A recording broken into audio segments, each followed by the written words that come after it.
இதான் உனக்கு தான். ஏய் சிப்பே பிடிக்காத. அவ்வளோதானா? தேங்க்யூ.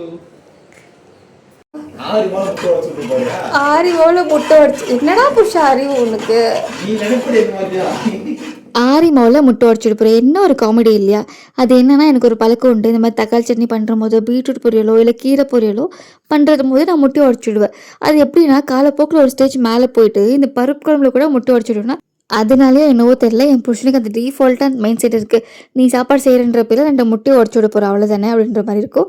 அதுக்கு நான் என்ன பண்ண முடியும்? நானே இப்போ தான் கொஞ்சம் கொஞ்சமாக அரைகுறையாக சாப்பாடு செய்கிறேன். இதில் இந்த மனுஷன் கலாய்க்கிறதுல அந்த கிச்சன் ரூம் பக்கம் போகிறதே விட்டுடும் போல். ஒரு வேளை நான் சாப்பாடு செய்யலாம், அந்த மனுஷன் நிலைமை என்ன? நான் என்ன பண்ணிட்டேன், நானும் ஒவ்வொரு நாளும் நல்லா சமைக்கணும்னு தான் நினைக்கிறேன். ஆனால் அது எங்கேயோ சொதப்பிடுது. அது இல்லாமல் எனக்கு அது டீஃபால்ட்டாக ஒரு மைண்ட் செட் இருக்குது, முட்டை போட சாப்பாடு டேஸ்ட் ஆகிடும்னு சொல்லிட்டு. நான் சங்குப்பூ செடிக்கு விதை போட்டு கிட்டத்தட்ட ஒரு 2-3 மாதத்துக்கு மேலே ஆகும். நானும் எப்படா பூக்கும்னு இந்த சின்ன பசங்க செடியை பார்த்து உட்காந்துட்டு இருப்பாங்கள்ல, அந்த மாதிரி டெய்லி பார்த்துட்டே இருப்பேன் தண்ணி ஊற்றுற போதெல்லாம். சரி, கடைசியில் அதை பார்த்தா இன்றைக்கி தான் அதிசயமாக பூத்துருந்துச்சு. எனக்கு பார்த்தோன்னே ஃபுல் சந்தோஷமாகிடுச்சு. நான் ரொம்ப நாளாக பாத்திர ஸ்டாண்ட்